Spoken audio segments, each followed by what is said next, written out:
is the theme to the show. The show is all about you. Not you, but you and your story.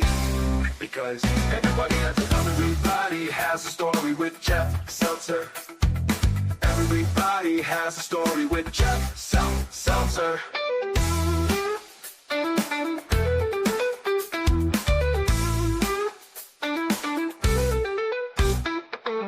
Brought to you by JeffSeltzer.com. Hello and welcome to Everybody Has a Story with Jeff Seltzer. I am your host, Jeff Seltzer, and I am back from the break. Thank you for once again joining me as I've been off for the last 4 weeks, largely gallivanting around the country. Lots of busy stuff going on between spring break, took a work trip, lots of really, really cool stuff. Before getting into what I've been doing and how the last week or so or month or so has been going, I did first of all want to thank Marcus Brandon, friend of the show, for that song that opened the show today. He, a few weeks ago, was probably right as soon as I was about to go on break, sent me a text and was like, hey, check this out. And I was just blown away. He unsolicited created a theme song for the show. So we officially have a theme song for the show now. So Marcus, thank you so much. I'll probably start playing it more in the intro and then the outro of the show as well. I think it's fun. It's really cool. So really excited that, I feel professional now, right? Like every podcast, every show, every whatever has its own theme song. And now I have my own one too. So Marcus, once again, thank you so much. I really, really appreciate it. Did want to talk, I guess now that we're here, a little bit about what I've done over the last 4 weeks. I got a couple of different things to talk about this week. And then eventually we will call it a week. So this week, there is no guest. It's just me. I will have plenty of guests over the next 2 months, as I did spend a lot of time over the break soliciting guests, meeting people, scheduling things. So I do think that I have a pretty solid lineup for the next 7 or 8 weeks as of right now.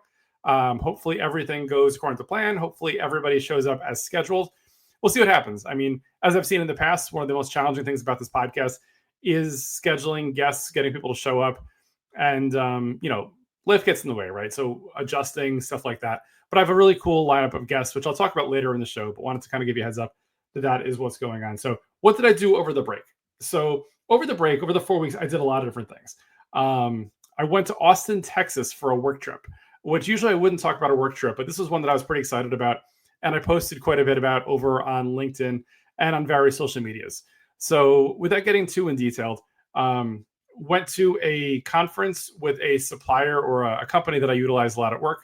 And I was a guest speaker. So I was able to go on stage, talk about my experiences, talk about different things that I've done, best practices, things like that. I got a huge picture of my head on the huge screen, which is always really cool to see. Really, really just funny to see like me standing there in front of a ginormous picture of my own head. So really, really fun to see. Got a lot of great interactions there. Met a lot of people, some locally, some from around the country, some from around the world. So that was really, really cool. I did actually meet up with next week's guest. So if all goes as I expect or hope, next week's guest should be an author or someone who's done a lot of cool things.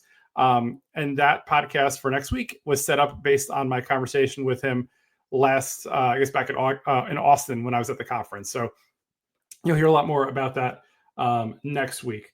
Other things that I did. So when I came back from there, that upcoming weekend right afterwards, went with a couple of my buddies. I went with John, with Rich, with Jeremy, and a few others to go see Daniel Tosh. Most people, or some people remember Daniel Tosh from his old show on Comedy Central called Tosh.0. Really funny stuff. I mean, it was, 10, 15, 20 years ago, where I basically sat there and made fun of YouTube videos. He's a comedian. He now has a podcast. And for me, it was really cool to see because he is one of the inspirations behind this podcast. I think I mentioned this in one of the earlier episodes. Daniel Tosh launched a podcast about a year and a half ago, maybe 2 years ago. And it's not your traditional like podcast of bringing celebrities on or talking about, things. Like for the most part, like he brings on like, locals, people that are under the radar. Like one week he talked to like his pool boy or his wife's gynecologist, like various people that you would never really expect or think would be on a podcast as a guest with someone as big name as Daniel Tosh. But like basically like he brings people on and they have a conversation. He learns about them. He talks about their story. He makes jokes. That's what he does. But in any event, so we saw him at the State Theater in New Brunswick. Really, really cool. Really funny. He was on for like an hour or so, give or take. But really raunchy, really dirty. Definitely, some comments that you're kind of like looking at it and saying, "Wow, he said that."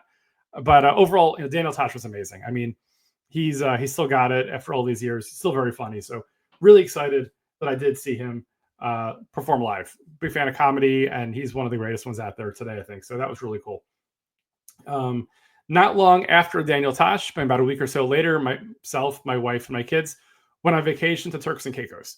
A couple of notable and really cool things about that, I would say, is first of all, anytime that I do get to go to a new country, I do everything I can to make sure that I get credit from a podcast perspective.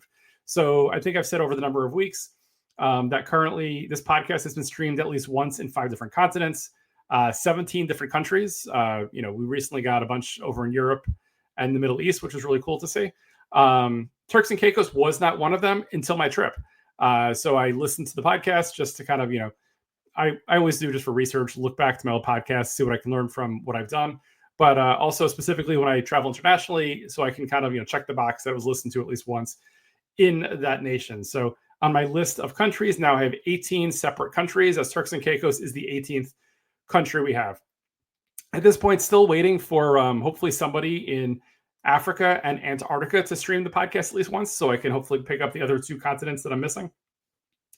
I am working with somebody I know from work, a buddy of mine, Ben, who has, I think, family and or friends in Africa. So I'm hopeful, per what he has said, that somebody will listen to it in Africa, so that way I can get credit for that. Then I'll have to take a trip to Antarctica at some point. Hopefully they have data or bandwidth or Wi-Fi.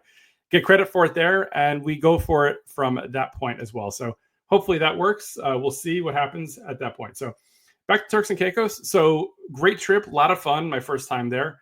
I've been to the Bahamas once or twice. I've been to Japan once last summer. But outside of that, I've never really left North America. Turks and Caicos is very nice. We stayed at a resort, one of those all-inclusive deals. Lots and lots of fun. A couple of notable things I would call out. So we did spend a decent amount of time at the beach. As you guys all know, I am super pale and super white. If you're watching the video, you'll see I didn't get that much tan or that much color, which was by design, largely because I do basically have 2 colors. I like white and like dark red, like burning. So for me, I was trying to make sure that I did not burn. I do have some marks. One of my daughters mentioned to me that when I took my baseball cap off, you could see a bit of a line like on top of my forehead. It looks like, part of my forehead is super pale and the rest of my face has a little bit of color to it.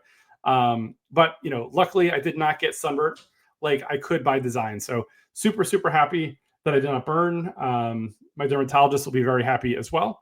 And we'll see from there how I can, obviously stay healthy, I guess, as much as I can be. Some just notes that I took over the trip just to see what I can kind of talk about here as well. Funny comment on the flight to Turks and Caicos. There was a lady sitting next to me, not my wife, somebody else, on the flight. She looked over at the flight attendant at one point and she ordered 2 seltzers, which for me I always find funny, being that it's my last name. I think I probably made a dumb comment about how you can't have my kids or something, but I thought it was pretty funny. She thought it was funny as well. It's one of those things where having a last name like Seltzer definitely, is a weird thing. And the fact that growing up, seltzer wasn't that popular, but now that, spiked seltzers and different drinks and stuff like that, it definitely is something that's a little more commonly said or commonly used. And in the back of my mind, it's just something funny too. So it's a funny name. It's my name. It is what it is. Something else on one of the flights that I took, might have been my Disney World flight that I took.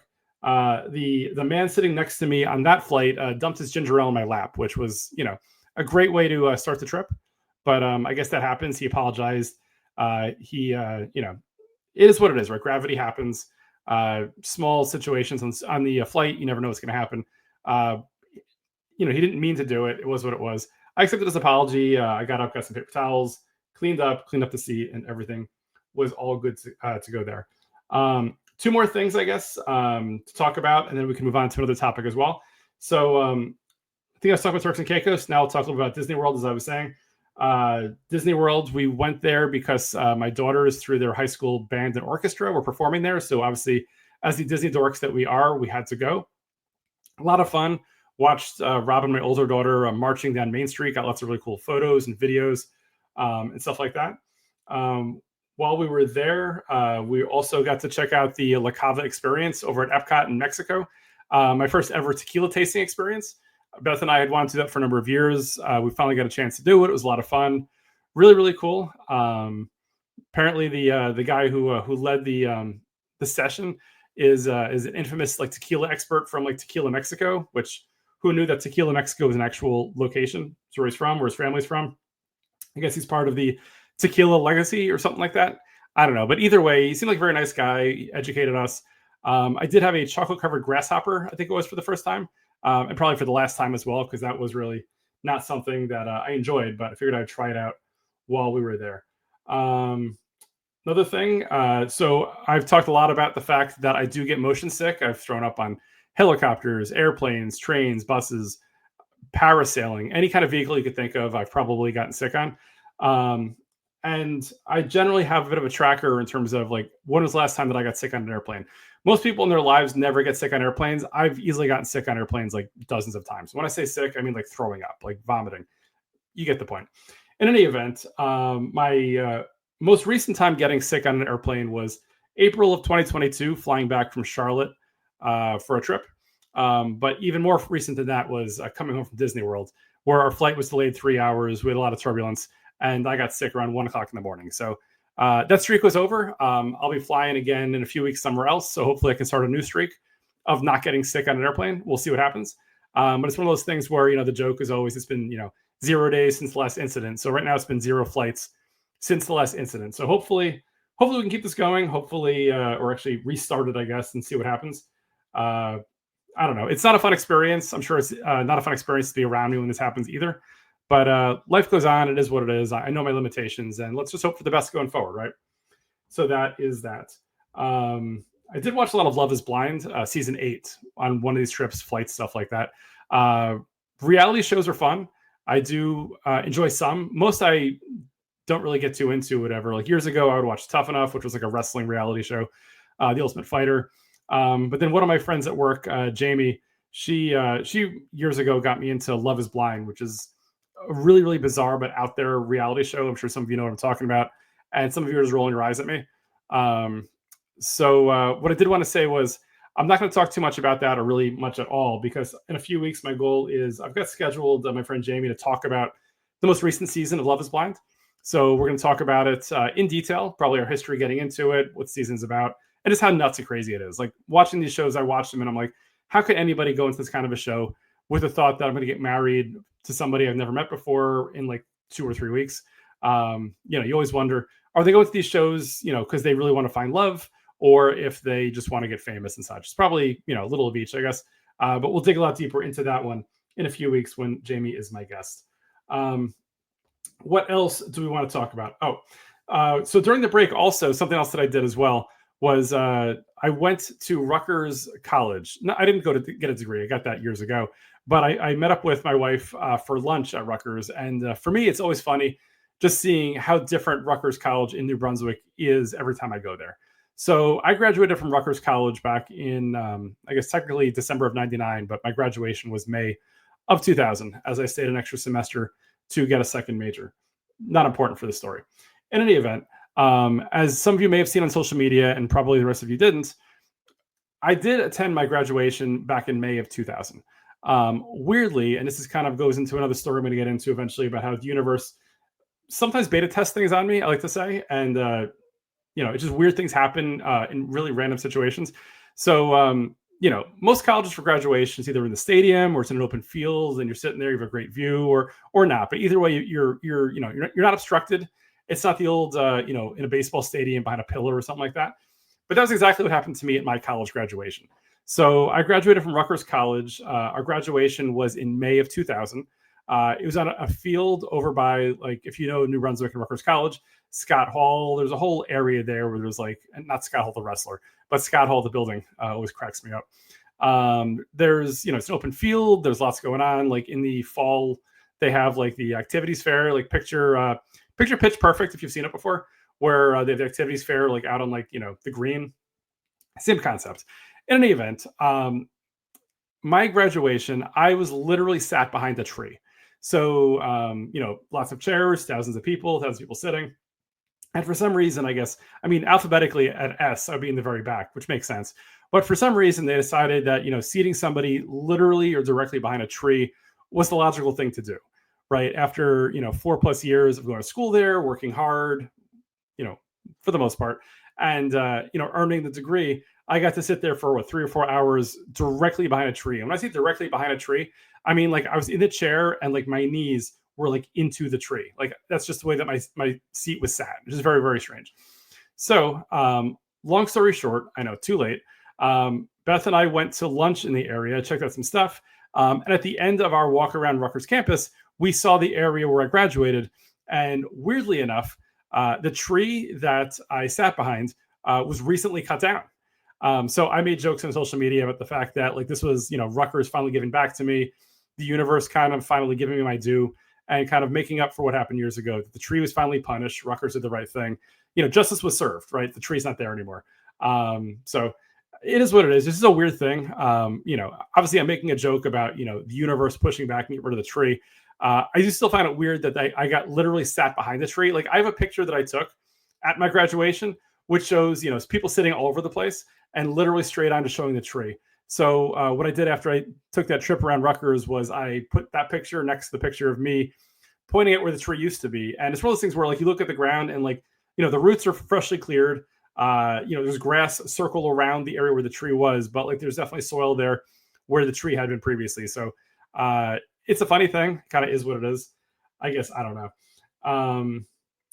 Something else I did want to mention was a few weeks ago, I think it was in the episode with Lithia, I believe it was episode 36, I had gone on a huge rant about how, by far the optometrist is my least favorite doctor's appointment to go to.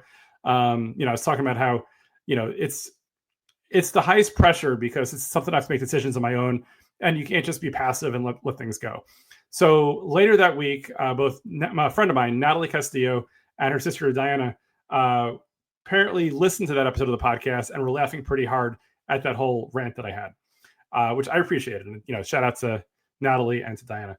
A few days later, Natalie actually took her dad to the eye doctor. So Natalie's probably, I'm not going to age her, but her father was, let's say, probably 60s or 70s, give or take, just making the number up. I'm not really sure.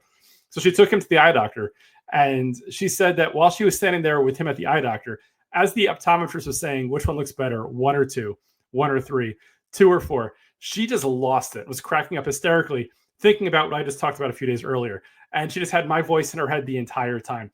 And then she sent me a picture of her dad at the optometrist, which I ended up posting on the social medias for this podcast. So first of all, it's a very real situation. Again, it's not just me, I guess. But secondly, when my story is very similar to someone else's story, I just crack up at that. I think it's very, very funny. I was very much entertained and really, really enjoyed seeing the text from Natalie. And for the record, I did ask her permission before posting the picture as well as the text from her as well. So again, shout out to Natalie and her family. Really loved it. Really, really funny. Great stuff. What else do we want to talk about this week? Okay. So I mentioned earlier about how the universe oftentimes, in my opinion, beta tests things on me. So, as an example, I mentioned the tree, sitting behind the tree at graduation. So when I say the universe beta tests things on me, I mean, so I'm 47 years old and I've had a lot of weird things happen in my life. Some weird, really, really good, and some weird, really, really not so much. And some weird, kind of neutral-ish or whatever, right? Here's some examples. So obviously we can start off with the tree from graduation. Very weird, very small sample size of people that have experienced that or anything quite like that. Other examples. So I went to a wrestling show back in 1998, ECW Wrestling in Philadelphia. I'm not sure if I shared the story on the air before. If I have, you can fast forward it. If not, listen to it. It'll be pretty quick, I'm sure. One of the wrestlers by the name of Spike Dudley drank a beer. So he basically, he drank the entire beer very quickly. And then, he fell down because that was the act he was playing. And then he threw the beer can, the empty can, into the crowd. Now, the beer can weirdly landed, or didn't land, but came right to where I was. I put my hand up in the air and caught it. Somehow I caught it with my finger in the hole of the beer can. Someone sitting 2 seats away from me tried ripping the beer can away from me, sliced my finger open, and I needed stitches to fix up my finger. Very, very weird situation. I mean, what are the chances that the beer can came to me? what are the chances that I caught it with my finger in the hole? Like, I don't even know how many times you have to try to actually make that happen. And then at the same time, someone else tried to take it from me and my finger got sliced open. Very weird, very different.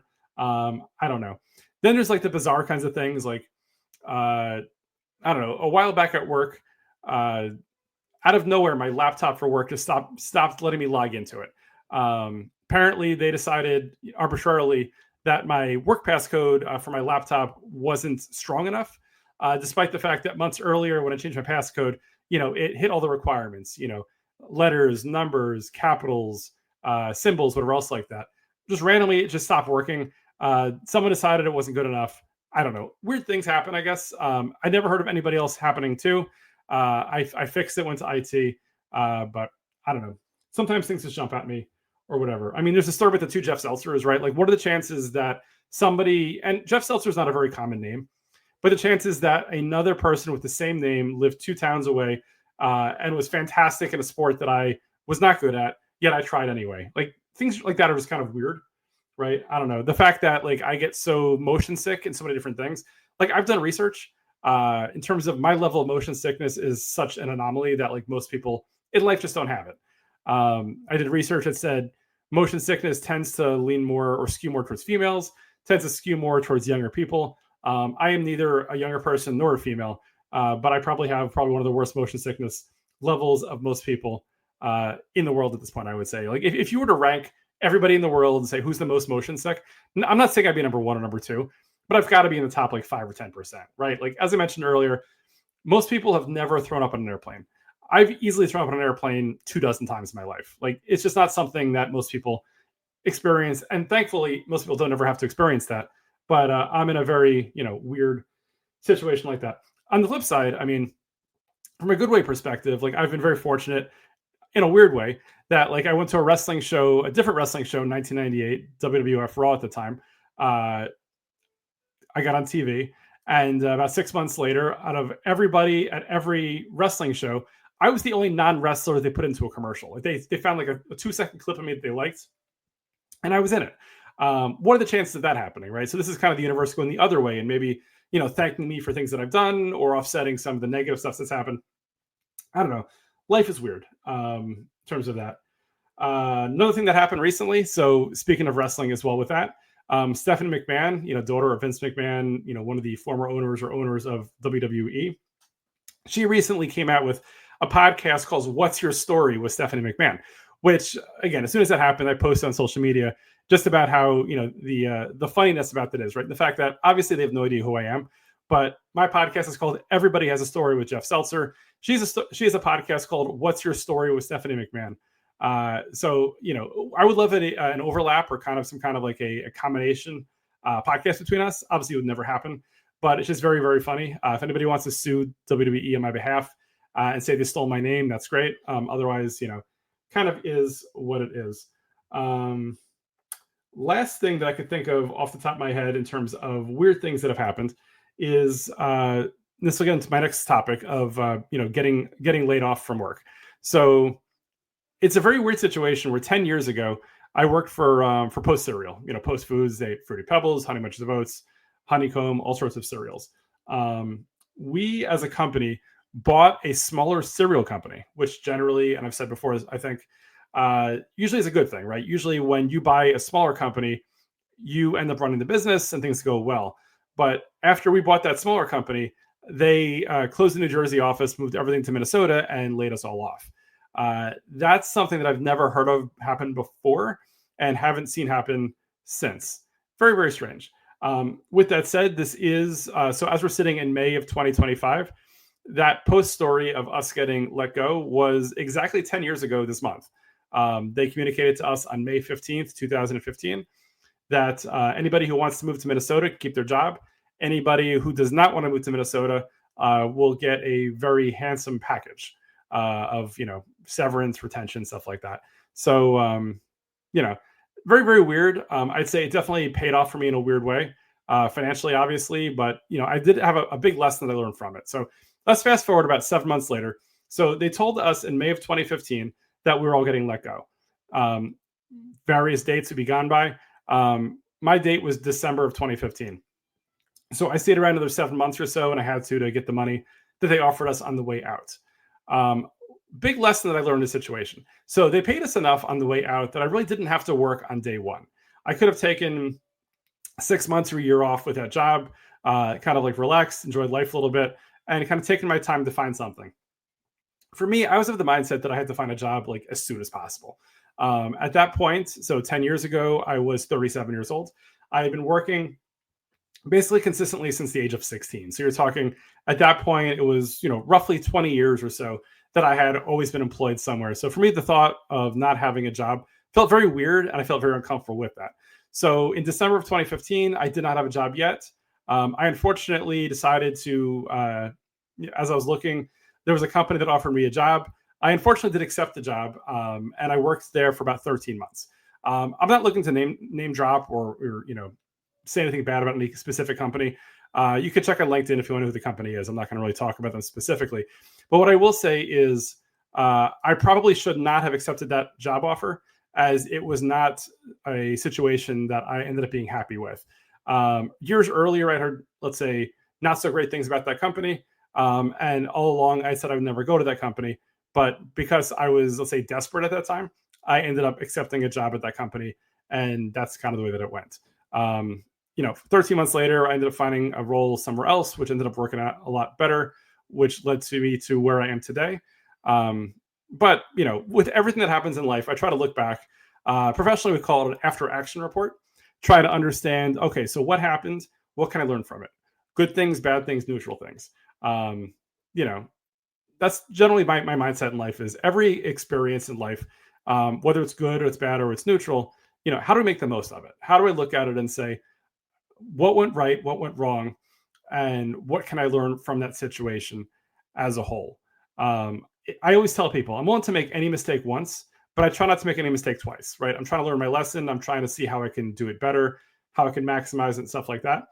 So, in hindsight, if I were to get let go from a company, and I got a decent enough, package on the way out, I would not necessarily accept the first offer that I got, uh, you know, especially if it was an offer that I had previously told myself I would never accept. So it is what it is. I mean, it's not right or it's not wrong. At the time, I didn't know, right?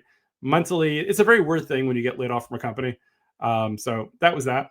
What I will say is, with this being, as I mentioned before, the 10-year post-anniversary or 10 years since we were communicated, I did reach out. There's a Facebook group for when I worked at Post Foods with a lot of the people that I used to work with. I did reach out to see if anybody else wanted to share their stories or experiences, either working there or what's happened to them since. Nobody seemed interested in it, which is totally fine. I mean, that's their prerogative. That's their story. I've had many people in life that I've reached out to talk about different things, and a lot of people, just podcasts aren't for them. They're not interested. They just don't want to get it out there or whatever. So, if anybody from my old company at Post Foods is listening, hey, what's up? Hope everything is going well, and obviously great things for the future for everybody here. So that was that. Very weird times, very weird situations, but what can you do?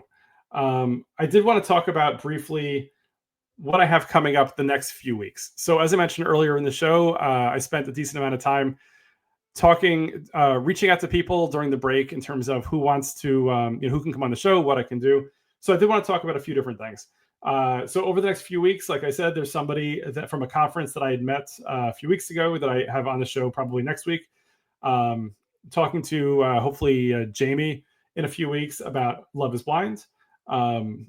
Last year, I did have an episode about my week in Philadelphia with my buddies Daniel and Steve about our week in Philadelphia for WrestleMania. So while I didn't get to go to WrestleMania this year, my friend Daniel and my buddy Marcus both did go, and it was in Las Vegas. So putting together a similar episode with them, talking about what what they did, what they experienced. And for me, it'll be a different situation because last time I was part of the story. This time I'll be more of the moderator, trying to pull out of them what happened, what they experienced, what they enjoyed, what the best parts were, that kind of stuff. I have a bunch of other episodes coming up after that as well. Don't want to kind of share too much, I guess, because in case some of them fall through, kind of is what it is. But what I did want to also talk about very briefly here is a couple of sponsorship opportunities that I am working on. So as all of you probably remember, back in January, Everybody Has a Story with Jeff Seltzer sponsored a wrestling show. So PWJ, they had their first show in Ridgefield Park, New Jersey at the Mecca back in January, recorded a whole episode from the show, which was great. Interviewed 17 different people over the course of like 5 hours. It was an awesome one. So 2 shows. I'm actually going to be sponsoring 2 upcoming wrestling shows once again. So the first one is a new one. They reached out to me via Instagram, and we talked back and forth. Seemed like a great opportunity, so we're going to do this one. So it's Shadow Wrestling. It's May 25th, also at the Mecca in Ridgefield Park, New Jersey. So I'm sponsoring a match. Really excited about that. But additionally, I'll be doing commentary over a match. So I'm really, really excited about that. As part of the sponsorship, I get to talk about, I guess basically announcing during the match, which is cool. I get to interview a couple of the wrestlers, walk around, kind of have fun at the show. So I'll be going to that show. I'm not sure how much content I'm going to get, but I'm sure I'll be talking about it quite a bit over the next few weeks, as that show is on May 25th. So if you live in Central or North Jersey and you're interested in going to an independent wrestling show on May 25th, Shadow Wrestling will be live at the Mecca in Ridgefield Park, New Jersey. Additionally, as I've mentioned previously, I will be sponsoring PWJ2. PWJ's second show will be July 27th. Same building, the Mecca in Ridgefield Park, New Jersey. Running a similar situation I had last time. I'm sponsoring a match. Additionally, I'll be recording an episode of the podcast during the pre-show. So once again, have a setup there. Don't know what's going to look like. Hopefully it'll be similar. Hopefully I get a lot of people who want to come over and talk. A lot of recordings, hopefully some friends, some fans, some wrestlers, maybe some referees again. We'll see what happens. So that'll be a lot of fun. Last thing I wanted to call out before we call it a day for this episode is my younger daughter, Allison. She's trying to become a bit of an entrepreneur here. So as I mentioned in the past, we are working on some merch. She got a Cricut, which she's really excited about. She can now make shirts and sweatshirts and stuff like that. So we are finalizing what a podcast t-shirt would look like. So if you do have an interest in getting a t-shirt, sweatshirt, any kind of merch, hit me up on Instagram at Everybody Has a Story Pod or at Seltzer77. Let me know. We have some potential pre-orders from when we teased this out a few months ago. So I'll be reaching out to those people very soon. But if you have an interest, let me know. We'll need your size for the shirt. Additionally, it'll probably be roughly $20 per t-shirt, $45 for a sweatshirt if that's what we do. But really, really excited to be able to get some merch out there. I was paying a lot of money from like online t-shirt vendors. So now that Allison can make it, it'll probably be a little bit cheaper and a little bit of a better situation. Probably also a little bit more on demand in terms of how quickly we can make it. Additionally, she is working on a sports photography business. So if you get a chance, go on Instagram and follow at Shots by Seltzer. That's SHOTZ by Seltzer. She has all sorts of sports photography. Mostly it's high school sports at this point. But she's really trying to see what opportunities she can get. If you're in, let's say, North Jersey and you're looking to have sports photography done for your family, your friends, whatever else like that, definitely either reach out to myself or reach out to her at Shots by Seltzer. It's Shots with a Z by Seltzer. She's really excited. She's trying different things, which I think is really awesome to see. I'm trying to see how I can mentor her from terms of figuring out the financials behind it, how to make it work. She's a pretty cool camera. So lots of fun things. It should be really, really good. Reminder to everybody, the show's Instagram is at Everybody Has a Story Pod. You can find the show on YouTube at Everybody Has a Story Pod. My personal Instagram is at Seltzer77. You can reach the show directly via email at everybodyhasastorypod@gmail.com. For all things Jeff Seltzer, as always, you can find me over at jeffseltzer.com. Still the official / unofficial sponsor of the show. Reminder to everybody, we are available on all podcast platforms. So once again, we're on Spotify and YouTube and video. From an audio perspective, we're in those 2 locations. We're also in Apple, iHeartRadio, Amazon, Pandora, pretty much anywhere you can find a podcast, you can find Everybody Has a Story with Jeff Seltzer. One last thing I wanted to bring up, I guess before, closing out with the song once again, just because it's such a cool song, thanks again to Marcus, is the company that I work for. And again, without naming them, one of the core values that we have is something called keeping it human. I think when Tina Tonelli was on about a month ago or so, we briefly talked about it, but I really just, things are happening in various people's lives. And I just want to kind of remind people that you don't know what other people are going through. They might, have someone who's sick in their family. They might be having, all sorts of challenges, relationships, whatever else like that.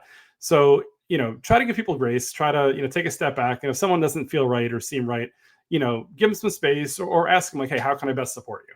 Right. Things like that.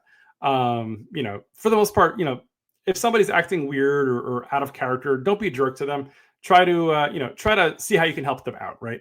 Professionally, it's along the lines of, if somebody's always a great employee, but they're having a bad day, we all have bad days. We're all human. So kind of give them some space. But even personally, right? Like if you've had a friend or a family member who's always been great, fantastic, emotionally there for you and stuff like that, and like one day they're not, look for trends, right? If it's like a day or two or short or midterm or whatever, figure out how you can work through it. But with that said, if somebody, let's say, long term is just not right for you, treats you poorly, or just doesn't have the correct emotional intelligence for what you're looking for, it's okay to take a step away. And when they're ready, hopefully they come back and hopefully they go back to their authentic self, or however they were, right? It's never easy, especially if it's like a close friend or somebody in your family that, treats you poorly, or, gives you, nonsense in life, whatever else like that. But at the end of the day, it's important for your own mental health to kind of like make sure that you understand like what your emotional needs are, where you are, what you need, and stuff like that. I say this as one of my friends is a little sick. And I'm hopeful that he does get better and gets a full recovery. Things happen in life. Things happen, in weird times, weird places, whatever. So I'm hopeful for the best. I don't really want to end on a down note here, but I do hope for positive and great things. And all I can do as a friend is to try to, be the best friend that I can be, offer support. And when support's needed or accepted, be there. And if the person at the time, doesn't need or want support, that's totally fine as well, right? We all experience and deal with things in different ways. We all grieve in different ways. But, as a good friend and as somebody that's, been there for a long time, just make sure that they know that, you're there for them, and anything they need, they can reach out for. So with that said, I did want to, say thank you again to everybody for listening to the show, watching the show, consuming the show however you did, checking me out on Instagram, on the various platforms, stuff like that. And I hope everybody has an amazing week. We'll have another episode next week. Hopefully I should be, weekly for the next at least 2 months or so, leading into the 1-year anniversary, which I have some pretty cool stuff that I'm working on lining up going to that. So have an amazing week. Reach out if you have anything that you want to talk about, if you want to be a guest or whatever else. But outside of that, hope all is well and best wishes. Everybody has a story with Jeff Seltzer. Everybody has a story with Jeff Seltzer. Everybody has a story with Jeff Seltzer. Everybody has a story with Jeff Seltzer. Everybody has a story with Jeff Seltzer. Everybody has a story with Jeff Seltzer.